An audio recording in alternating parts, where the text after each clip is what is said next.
Well, good afternoon, everyone, and welcome to another of our series of Lenten Bible Talks. My name is Paul Middleton. I'm Professor of New Testament and Early Christianity at the university and also Canon Ecumenical at the Cathedral.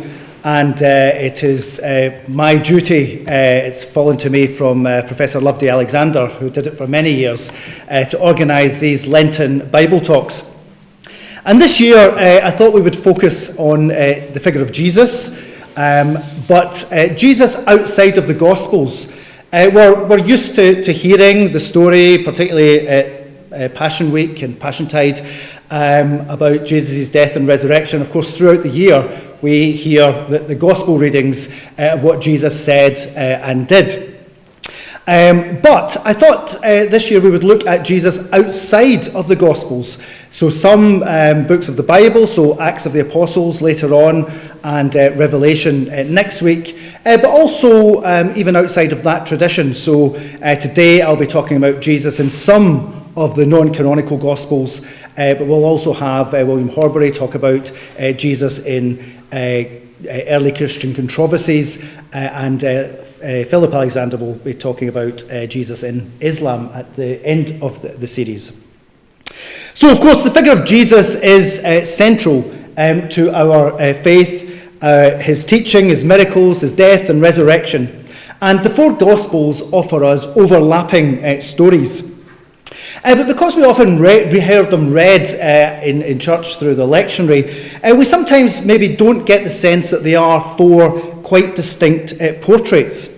The four canonical Gospels, canon just meaning in the canon, the Matthew, Mark, Luke and John, were written at different times, and we can actually see that they have different emphases, different concerns, different types of audiences, and also written at times where there are some controversies over what Jesus' relationship to God was in particular. And of course, those of you who were here last year will remember that we covered the Nicene Creed, and we looked at the way in which throughout Christian history beliefs about Jesus developed so that the man, the Jewish teacher who was active in Galilee in the 20s or 30s became the second person of the Trinity. And we can only access Jesus through these gospel texts, through these New Testament texts. But we have to understand that they are themselves deeply theological. They are, even though they are telling the story before Jesus' death and resurrection, these writers already believe that Jesus has been raised and is at the right hand of God.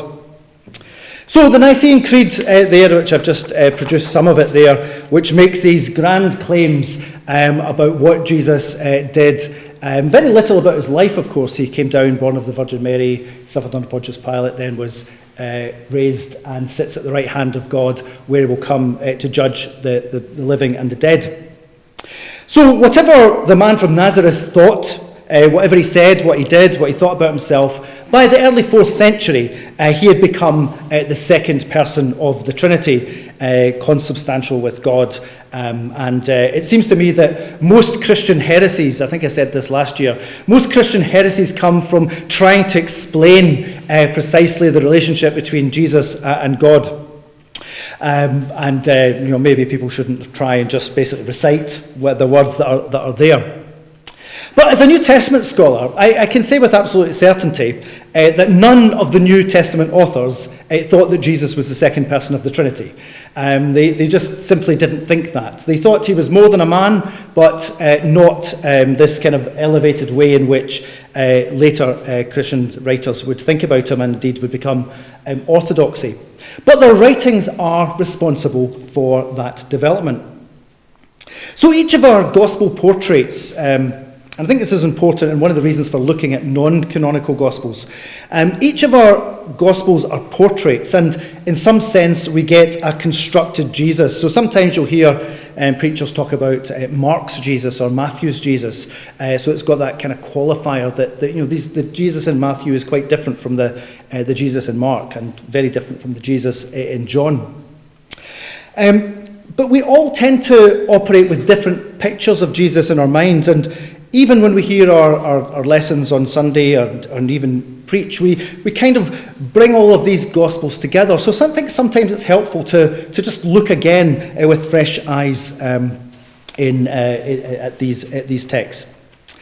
But I think one of the reasons why I want to look at the non-canonical Gospels is because of their strangeness. It maybe helps us to overcome some of the ways in which the canonical Gospels, which we are very familiar with, are perhaps strange in themselves. And we can understand the way in which people were starting to debate over the meaning and the person of Jesus. So, these are some of books that appear in one of my classes. Larry Hurtado was my PhD supervisor, and I really like that title, How on Earth Did Jesus Become a God? Which kind of traces the development of the New Testament onwards. So, the non-canonical Gospels are part of a large range of writings that early Christians produced. Of course, we've got some of these in the Bible itself, letters, but when we get later on, people were writing instruction documents. So there's a document which is just full of instructions called the Didache, and also apologies. So folk were starting to write defences of the Christian faith. But you also get texts in story form, and one famous way of talking about characters in story form are martyrs. Maybe we'll look at martyrs in another Lenten series in future years. But as well as telling stories of martyrs, we also get these lives of Jesus, people telling stories about the lives of Jesus, of which Matthew, Mark, Luke and John are examples. And most scholars think that actually Mark in our Gospels was the first person to actually try to write one of these lives of Jesus, who invented that form. Mark probably written around 70. Now, it's worth saying that if I'm going to reference Dan Brown, the Da Vinci Code at some point very briefly. But if you've ever read the Da Vinci Code, you would think that you've got all of these masses of Christian documents, and they all come to the Council of Nicaea in the 4th century, and you get the kind of ecclesiastical equivalent of Simon Cowell in the X Factor or Britain's Got Talent, going, "Oh yeah, you're in and you're not," and it wasn't like that at all. Basically, the texts that became part of the canon were pretty much the texts that most Christians were using by that point. There were some on the edges. A book called The Shepherd of Hermas almost made it in, and Revelation almost didn't make it. But these canonical texts are pretty much some of the earliest documents we have, although it's worth saying there are some non-canonical texts which are probably a bit earlier than some of our New Testament texts. And we should remember that canon, non-canonical, is a retrospective imposition. Nobody who wrote the books of the Bible thought they were writing books that would eventually make it into the Bible. So canon, non-canonical is a later retrospection. In terms of are they reliable, well, what we can be absolutely sure about is they tell us something reliable about the author's beliefs, what they thought about Jesus or particular practices, and probably the people they were writing to, and sometimes it's very easy to work that out. But these texts also reveal something about controversies that were happening, and our New Testament texts are I'm going to illustrate that with the place of the law in early Christianity. Paul, as you know, thought that Gentile Christians shouldn't take on the laws like food laws or circumcision, whereas other Christians, probably James, the brother of Jesus in Jerusalem, he seems to have thought that they ought to have done. And we can see some of that controversy playing out in our canonical Gospels. I probably need to come a wee bit further forward. That first, I'm not going to go over this in much detail, but Matthew basically used Mark as a source. And whereas Mark has Jesus say something about no food that goes into you can defile you, and then Mark adds, thus he declared all foods clean. Well, Matthew is far more keen on the law. He has Jesus say, don't think that I've come to abolish the law and the prophets. I've come not to abolish but to fulfill. And none of the aspects of the law, not a jot or a tittle, will disappear. And this might be a dig at Paul, actually. Therefore, whoever relaxes the least of the laws and teaches others to do so will be called the least in the kingdom of heaven. And when he comes to rewrite Mark, he has no sense of Jesus declaring all foods clean. So there's a bit of correction of Mark's theology there. Mark says that Jesus declared all foods clean. Matthew doesn't agree with that. Sometimes it's theological. So Mark has a story about Jesus being unable to heal people because of the unbelief of the people. Although he does mention that he healed a few sick people. But Matthew is not happy with that.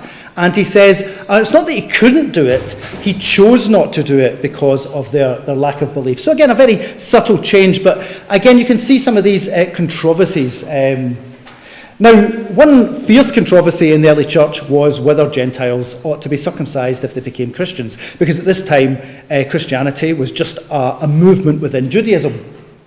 And unfortunately, Jesus didn't say anything about that.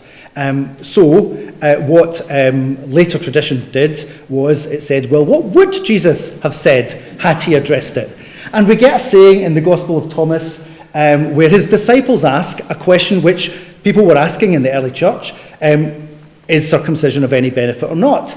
And Jesus says, I can't read that from here, so I need to do it from memory. Something along the lines of, if circumcision were of any value, children would be already born circumcised. So therefore, it's not of any value. So there's a saying of Jesus sorting out this controversy. But people would, and I should just say, there's nothing scandalous in the ancient world. People would put speeches into the mouths of characters all of the time. And so a saying is put in the mouth of Jesus to sort out a controversy. And so the point I'm making is we can actually see this in the canonical Gospels, and this continues in the non-canonical ones. Basically, people wanting to fill in a gap. There was a gap about what Jesus said about circumcision. He almost certainly wouldn't have said that had he been asked, but this was reflecting what was becoming the main topic. So I'm calling this the Gospel of the Gaps, the Gospels of the Gaps. What tends to happen is with any great figure, people start to ask questions. So you'll be aware that Mark doesn't have an infancy narrative. Well, people probably asked, well, how was Jesus born? What were the miraculous signs? And the infancy narratives probably developed there.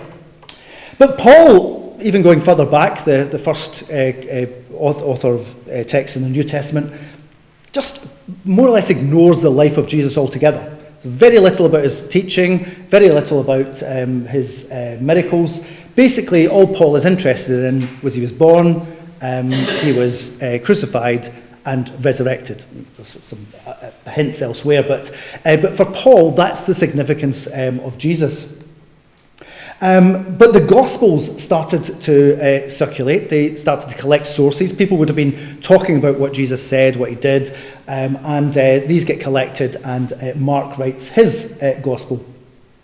But there's probably gaps that Mark didn't know about, or any of the Gospel writers. I mean, the trial of Jesus. I mean, nobody was there, for example. What happened at the crucifixion, because it tells us that everybody had been run away. So they turn to the Hebrew Bible and fill in the gaps that way, and also we're getting these highly theological stories. But importantly, they are reflecting this post-Easter faith when they're narrating pre-Easter events and fill in the gaps. The Passion narrative in particular is very heavily dependent on the Psalms. Thinking about other series we can have, the Psalms and the Passion narrative is another good thing. And it may well be that the infancy narratives start to get composed when people are saying, well, what was his birth like? Because most great figures would have miraculous signs at their birth, and Jesus, of course, is no different. Stars and comets and things like that. The canonical Gospels, and even more the non-canonical Gospels, are a mixture of tradition, interpretation of Scripture, and, dare I say it if I don't get into trouble, a bit of creativity as well. So I can't obviously cover all of the canonical Gospels, and I can really only give some snapshots, and at this point I'm just going to check the time, because I could probably talk for a long time. But so I want to focus on kind of three rough areas. Jesus as a teacher, for which I'll use the Gospel of Thomas. I'll look at the passion narrative of Jesus, another perspective on the death of Jesus, and use the Gospel of Peter. And then I'll look at some of the infancy stories, because they're actually probably the most fun. And I'll look at two documents, one called the Proto-Evangelium of James and the Infancy Gospel of Thomas. And I promise you will not like the infant Jesus by the time we are done. So the Gospel of Thomas was discovered in 1945 in Nag Hammadi. You might have heard of Nag Hammadi. People talk about the Nag Hammadi library. And along with that were 40 other Gospels, apocalypses that were previously unknown. The Gospel of Thomas was found as written in Coptic, but folk quickly realised that it matched some other fragments that were found at another place in Egypt called Oxyrhynchus in the late 19th century. So that was quite clear evidence that the Gospel of Thomas was originally written in Greek, but then later translated into Coptic. And the interesting thing about the Gospel of Thomas, it's virtually entirely made up of sayings of Jesus. It's just basically a series of disconnected sayings. There's a wee bit of connection. But so there's no passion narrative, although there are some sayings that refer to Jesus' death. And although they were initially thought to be what we call Gnostic, we don't believe in Gnostics anymore, but it's a kind of movement that kind of revealed secret knowledge. There's a bit of secrecy in Thomas, but quite a lot of the sayings in Thomas are also found in the canonical Gospels as well, particularly Matthew. And so there's some overlap there. Now, one of the interesting things about Thomas is one of the key debates in New Testament scholarship is how the Gospels relate to each other. And the majority position is Matthew and Luke used Mark, but also had another source which was made up of sayings of Jesus. But, that's, people say, well, no one has ever called Q, but no one has ever seen Q. But the fact that we have a gospel, well, a set of, should it really be called a gospel, sayings of Jesus, that's all they are, kind of lends weight to the fact that things like that might be circulating. And, these are the secret sayings which the living Jesus spoke and Thomas wrote down. And he said, whoever finds the interpretation of these sayings will not experience death. So, these secret sayings will lead to life. And again, it's all about seeing and perceiving. Jesus said, recognize what is in your sight, and that which is hidden from you will become plain to you, for there is nothing hidden which will not become manifest. Again, this all this kind of idea of the disciples being given secrets, which you get in Mark, of course. In Mark chapter 4, Jesus' disciples say, why do you speak in parables? And Jesus' kind of unhelpful answer is, I speak in parables so people outside can't understand. But to you has been given the secret of the kingdom of God. Matthew rewrites that as well. But you do also get sayings that we're familiar with. The disciples said to Jesus, tell us what the kingdom of heaven is like. There's lots of sayings about the kingdom of heaven in Thomas. And he said to them, it's like a mustard seed. It is the smallest of all seeds, but when it falls on tilled soil, it produces a great plant and becomes a shelter for the birds of the sky. So in the Gospel of Thomas, Jesus is principally a teacher. That's really what he's all about. I'm not going to go through these. I've given you some smatterings of texts so you can take home and meditate on those. There's some parables. Here's the parable of the tenants that you get in Mark chapter 12, I think. It's chapter 12, where it seems to be actually a much more primitive form. Somebody sends tenants to get a servant to get his produce from them. They seize him and kill him. And whereas Mark and the other Gospels very clearly associate the servants with the prophets, the tenants with Israel, and the new tenants with the church. then the son gets killed, and that's quite clearly refers to Jesus. You don't really kind of get that so much. It's the owner said, oh, maybe they didn't recognise them. I'll send my son, and then they nosy there to the vineyard, and they kill him. But it's a slightly less developed form of the parable. So some people on that basis think that Thomas as a whole is early. I think that's unlikely, but it may well be that some traditions are quite early. But of course, if you've got a sayings document, it's very easy to just through time add sayings to them. So it's probably one of those kind of snowball documents. Let's see if there's anything interested in there. Oh yeah, the first saying is, I'm not going to be able to read it from here, but it's all about turning things inside out. It's a wee bit, he said to his disciples, these infants being suckled are like those who enter the kingdom of heaven, which of course is, we get a reference kind of that in the Gospels as well. Shall we then as children enter the kingdom? Jesus said to them, when you make the two one, and when you make the inside like the outside, and the outside like the inside, and above like below, and when you make the male and the female one and the same, so that the male be made female, and when you fashion eyes in the place of an eye, and so on. You get that? Are you lost? Because I am. I have no idea what Jesus is talking about. But interesting you get that kind of male-female here, because again you start to get an emphasis in some of these later texts on asceticism, and the place of women in these texts are interesting because, and we'll see this kind of thing come up again and again. But Simon, this is the very last saying in the Gospel. Simon said to him, "Let Mary," that's Mary Magdalene, leave us, for women are not worthy of life." Jesus said, "I myself shall lead her in order to make her male, so that she may become a living spirit resembling you males. For every woman who makes herself male will enter the kingdom of heaven." There you go. I'm sure it's talking about some kind of spiritual Now, you do get this kind of idea, even in some Jewish literature as well, where women have the spirit of Abraham, the mother, and the 7 sons, and the Maccabees is like that. But you do start to get these kind of fairly problematic sayings. But Mary Magdalene is a really interesting character in some of these texts. It's interesting that she's there at all to be commented on, and the fact that Jesus affirms that she will have a special place in the kingdom of heaven. Because as Mary goes on, she starts to get a place among the disciples which the other disciples get a bit jealous of. And in the Gospel of Philip, you basically have the disciples get stuck.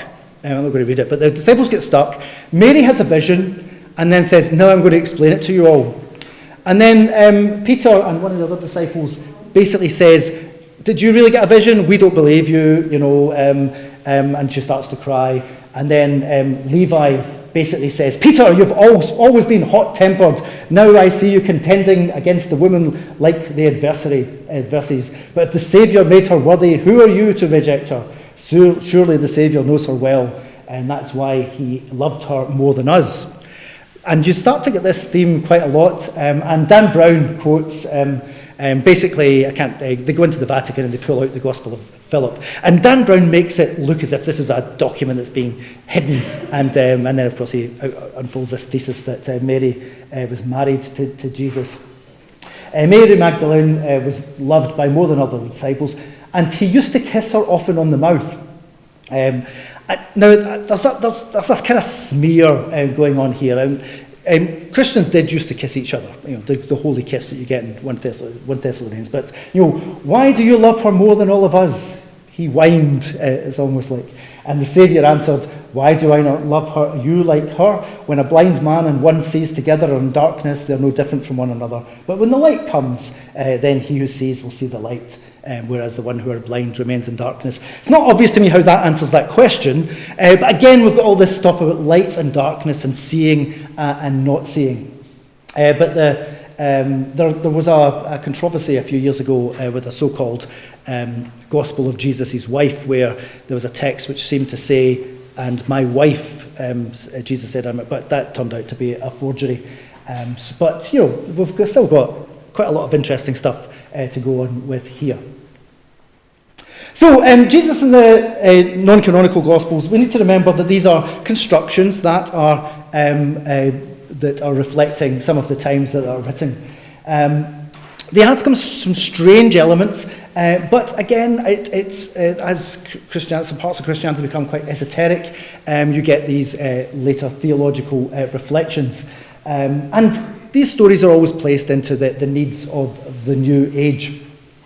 Particularly when Jesus' more divine status starts to develop.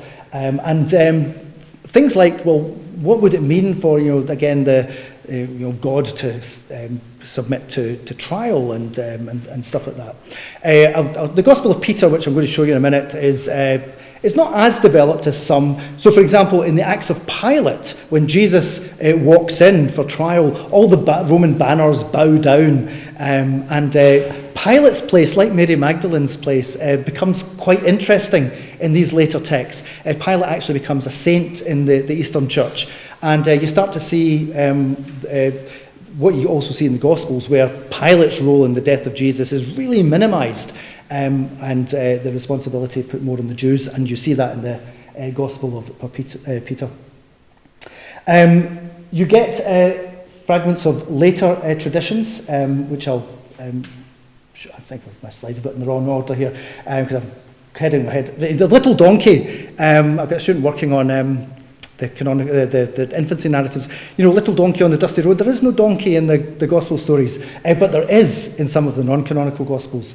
And we also see the elevation of Mary as they start to cope with the fact that Jesus seems to have had brothers. But we get some interesting effects when the gaps are filled in.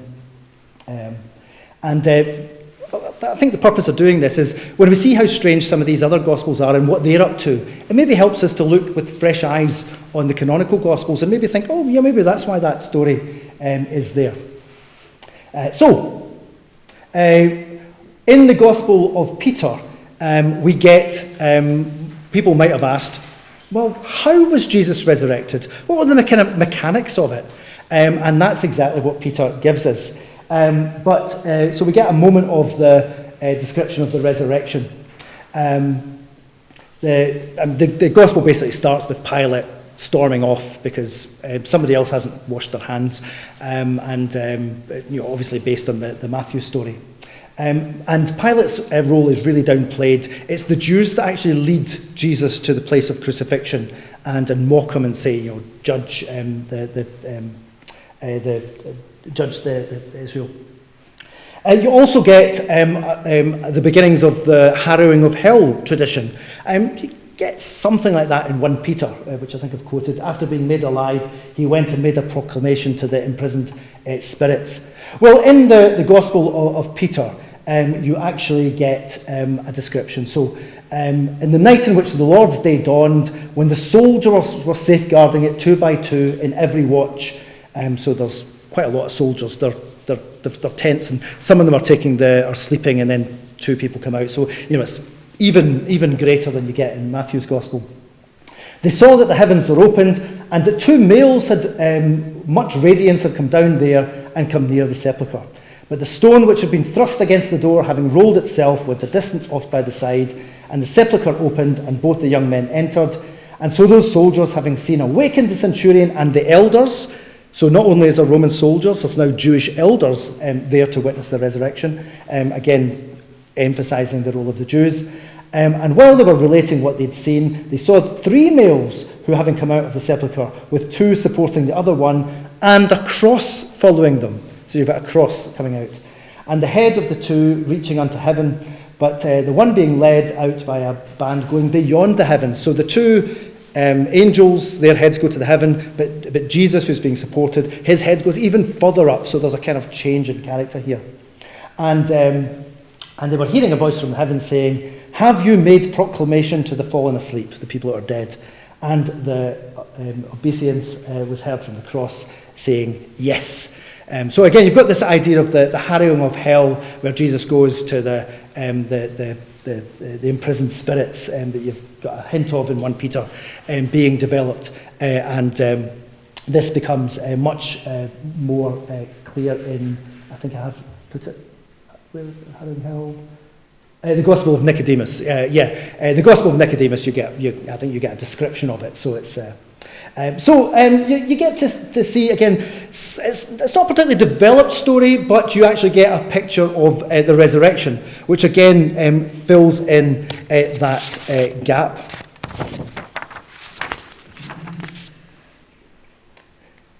So finally, it's a whistle-stop tour. Obviously, I could have spent time on each of these. But the infancy narratives are just too good not to share with you because I know it's Lent, but let's go back to Christmas because these texts are a lot of fun. And if you think about it, it's kind of obvious. Well, what if Jesus is moving towards second person of the Trinity, or having the mind of God? What would it be like if a 5-year-old had the mind of God?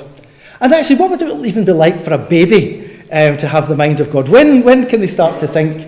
And again, we see some of the traditions, some of which are actually reflected in the Chester mystery plays, develop in some of these stories. So, as we know, Paul and Mark have absolutely nothing about the infancy. They do talk about Jesus' mother. In fact, all Paul says is born of a woman, which just means he was born under the law. So he's basically just saying he was born a Jew. I've pushed, no evidence for this, but I'm not sure Paul would have been able to name Jesus' mother, but that's, I've no evidence for that, so don't ask me about it. And he also doesn't say born of a virgin, he's born of a woman, he says. So we do get different infancy narratives in Luke and Matthew. Details are kind of, they're not so different that you can't put a nativity play together, but they are quite different. Whereas John kind of seems to represent Jesus as a divine visitor. He just kind of appears and does things. You get some details added by later traditions. As Mary becomes more elevated in early Christianity, the doctrine of the perpetual virginity starts to emerge. And then, how do you cope with the fact that Jesus has brothers and sisters? Anyone know the standard answer to that? Some argument that all were brothers and sisters, so, he called all people... Oh, he called all people brothers and sisters. Yeah, James, of course, is the brother of Jesus, but the kind of standard response becomes that Joseph had children from a previous marriage, and I will show you where that story comes from. And then others say that they're cousins. But that's in Mark. Jesus has brothers and sisters. There's no. I don't think there's any ambiguity about that. So you need to get some explanations for that, and. The Proto-Evangelium of James actually describes Mary's birth as well.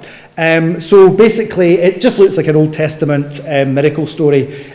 Two parents who are barren and getting on, and eventually, and in fact, Joachim, Mary's father, isn't allowed to give sacrifice because he's not done the needful and provided children. There's a very kind of officious official who doesn't let, and of course Anna, Holy Anne, God's gran, as I think my granny used to say that. But so you start to get that. So they're basically barren, and eventually Joachim just basically goes off and lives in a tent somewhere, and Anna goes, "Oh, I'm widowed," and all that sort of stuff.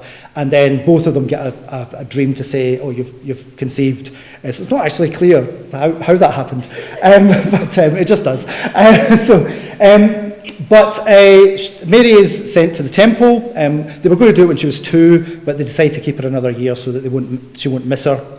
Children apparently don't miss their parents at 3 years old, and she's given over to the temple. But when she gets to about 12, kind of becoming a young adult, they have to kind of get her out of the temple. So they say, "Well, what we're going to do, we'll marry her off to a widower, a pious widower." And they have this kind of competition where everyone's to bring their staff, and if there's a miracle, then that's the person. And lots of people come up. Nobody wins the competition. Joseph comes in with his staff, and immediately a dove lands on his head. And so basically, Joseph is chosen to be the husband of the Virgin Mary, and he protests, saying, "I've already got a family, and people will laugh at me if I've got such a young child." But I think the sense is that the reader is to imagine that Mary is going to be chaste, and Joseph is not going to be having marital relations with her. And then you basically get incorporated the Annunciation. Mary actually, there's the story of the staff. Mary actually thinks to ask another question, but it doesn't really add much. Will I conceive of the Lord and give birth like all women give birth? And the angel says, no, not like that, and you'll be called the Son of the Most High. You kind of wish you'd asked a few more questions. But then she conceives of the Holy Spirit, and unhelpfully, Joseph comes in and goes, "Everyone's going to think I defiled you. How did this happen?" And she seems to forget. And she said, "As the Lord my God lives, I don't know where it came from." So the two of them have to undergo this test that you get in Deuteronomy, the test for adultery, drinking the waters of bitterness, and they pass that with flying colours. And then there's a census, but only in Bethlehem. And they go on the donkey. But as they're going to Bethlehem, Mary goes into labour, and so she's put in a cave. Joseph goes around to find a midwife, and fortunately finds one wandering around. But as they get to the cave, there's a miraculous birth, a shadow I haven't put this down. Well, maybe I have. Have I put this down? Oh, yes, I did. Oh, no, I didn't. Okay. So the story basically goes, a cloud appears, a bright cloud appears in the cave, and then it disappears, and then there's the baby Jesus with a light shining. And then the midwife goes out and finds, and a woman called Salome just happens to be passing, and now this is in the mystery plays. And she doesn't believe that Mary is a virgin, and she insists on examining Mary. But then, as she does so, her hand bursts into flames, and she, "Woe is me," and all of this stuff. And she's told by an angel to hold her hand out before the child. To hold her hand before the child. And the child, who is minutes old, heals her. So that's what it's like if God is basically in the form of an infant. So you get these additional stories. But then Jesus grows up, and what would Jesus be like as a 5-year-old?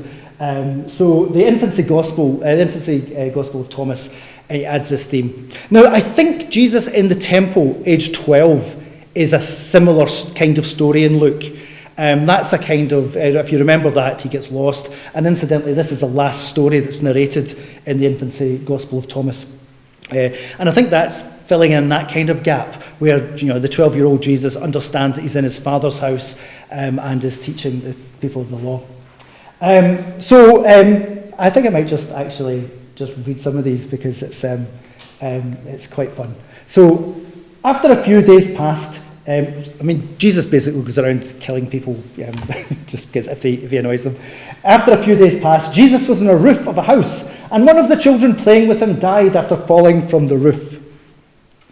And when the other children saw, they fled, and Jesus was left standing alone. When the parents of one who had died came, they accused Jesus. "Troublemaker, you threw him down." Jesus replied, "I did not throw him down. Rather, he threw himself down." It's exactly what a 5-year-old would say, isn't it? And he was not acting carefully. He leapt from the roof and died. Jesus leapt off the roof and stood by the corpse of the boy and cried out with a loud voice and said, "Zeno," for that was his name, "rise up and talk to me. Did I throw you down?" And rising up, immediately he said, "No, Lord, you did not throw me down, but you raised me up." Jesus basically only heals this child, raises it from the dead, just so he can basically say, get him out of trouble. Basically Jesus curses some people, and when the child completed the speech, those who were under his curse were immediately saved. But from then on, nobody dared to make him angry because they did not want to be cursed or crippled. It's a bit sinister, really. And finally, you get this "you're not my real dad" kind of text. I'll read it from here so that I can see. Next, he was going through a village, and again, running, a child bumped his shoulder. Becoming bitter, Jesus said to him, "You will not complete your journey." Immediately, he fell down and died. Then some of the people who had seen what happened said, "Where does this child come from, so that every word is a completed deed?" And going to Joseph, the parents of one of them who had died found fault with him. They said, "Because you have such a child, you're not allowed to live with us in the village, or at least teach him to bless us and not curse, for our children are dead." You know, it's like, get your child under control, taken to extreme. And taking his child aside, Joseph warned him, saying, "Why are you doing these things? These people are suffering and they hate us and cause trouble for us." Then Jesus said, "I know that the words I speak are not mine. Nevertheless, I will be silent for your sake, but these people will bear their punishment." And immediately his accusers became blind. When they saw what he had done, they were extremely afraid and did not know what to do. And they talked about saying, "Every word he speaks, good or evil, an event and becomes a miracle." When Joseph saw that Jesus had done this, however, he was outraged and took his ear and pulled it extremely hard. Then the child became angry and said to him, "It is enough for you to seek and not find, but too much for you to act so unwisely. Do you not know that I am not yours? Do not trouble me. You're not my real dad." So,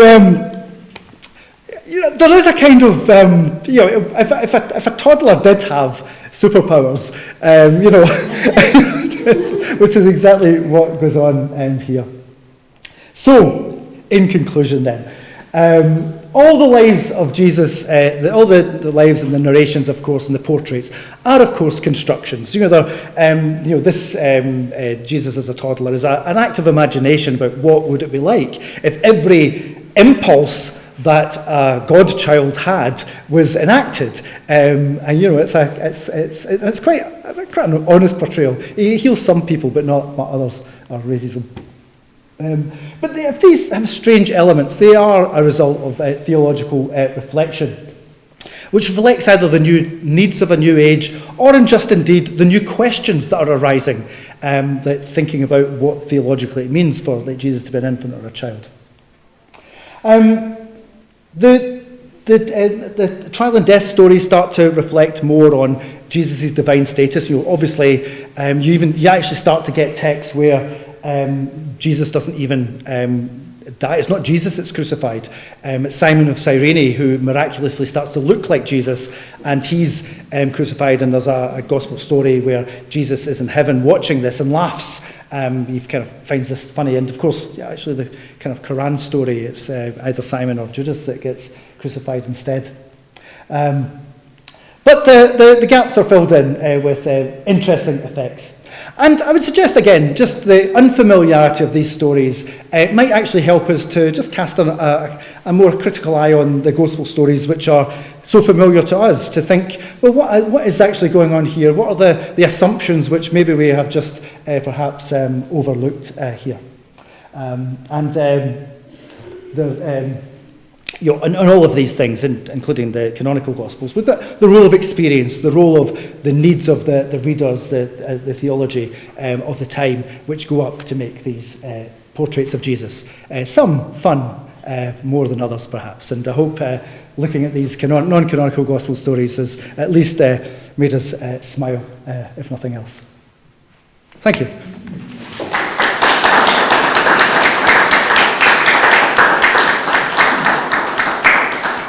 We've got a wee bit of time for, I'm very Scottish again, probably didn't not sound Scottish, but we've got about 5 minutes or so for some questions or comments or reflections on the difficult Jesus. Hi. Thank you, Paul. We're used to thinking of the canonical Gospels as originating in an oral tradition. Is it the same for these other texts? I mean, you did talk about early Christian writings, and I know there are styles of Christian writing that are much more self-consciously literary, and that maybe reflects, a more literate church and so on. But are these non-canonical Gospels also primarily handed down by word of mouth? Yeah, that's where the Gospel's handed down by word of mouth, even these ones. So I suspect once the canonical Gospels are written and circulating, because that is probably by the second century, I mean, they're not that early, I think all of these texts tend to show dependency on the canonical Gospels, so they're either filling in the gaps or changing the story a bit. The exceptions, there may be some exceptions to that. The Gospel of Thomas, the final form of it does seem to show dependence on some of the Gospels. However, some of the sayings in the Gospel story, in the Gospel of Thomas, may actually either predate the Gospels or indeed be another reflection of the same oral tradition. Because I think it's quite difficult to explain how some of the parables, normally they develop in a certain way, and some of them seem to be a wee bit less primitive, so I think they're... And some people want to date the Gospel of Peter quite early. I can't really get on board with that, but again, there may be some... some people do. I can't... With that one, I don't see that. So I think when we're getting there, we're starting to get much more creative. The role of imagination seems to play much more of a role alongside the canonical Gospels. I think that's a good question. Yeah. Yes, of course. So when they were deciding which of the Gospels went in the canon, what kind of criteria might they be using, or might they be looking at when choosing the one over the other? So the question is, what kind of criteria might have been used when deciding which Gospels went into the canon? There was very little debate about which. By the time we came to the 4th century, Matthew, Mark, Luke and John were basically in, and there were no other serious contenders against Dan Brown. And that was largely to do with use.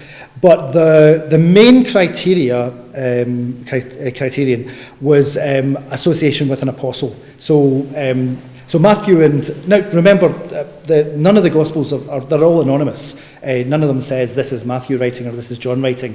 Matthew, Mark, Luke and John are later appendages, probably to start telling them apart. And certainly some early Christian writers in the 2nd century quote them without naming them. So obviously Matthew and John were obviously believed to be written by apostles of Jesus. Luke was obviously associated with Paul as a companion of Paul, and Mark was believed to be the interpreter of Peter. So even in the 2nd century, you get these associations with the apostles, and so they were believed to have this apostolic imprint. Now, as it happens, most critical scholars don't think that Matthew and John were written by the apostles. Luke is certainly Pauline, whether he was actually a travelling companion or not, because people write in that first person in travelogues, in ancient travelogues. And Mark seems to be much more Pauline than Petrine, but these were being used, and you even see kind of primitive defences of the fourfold. There are four. I think it's Irenaeus. There are four winds, four corners of the earth, so it's appropriate there are four Gospels. So, they were being used pretty much in the 2nd century, and there was never really any competition.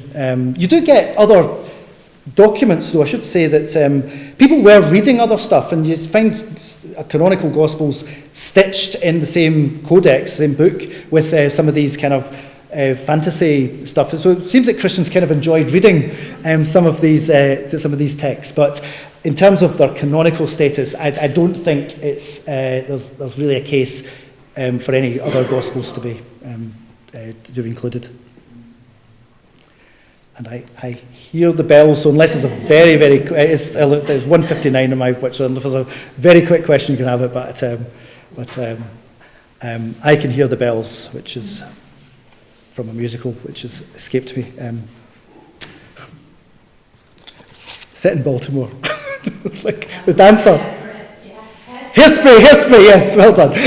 Good. So thank you very much. So next week we will have Dr. Michael Gilbertson, the Archdeacon of Chester, speaking on Jesus in Revelation. But in the meantime, thanks very much for coming.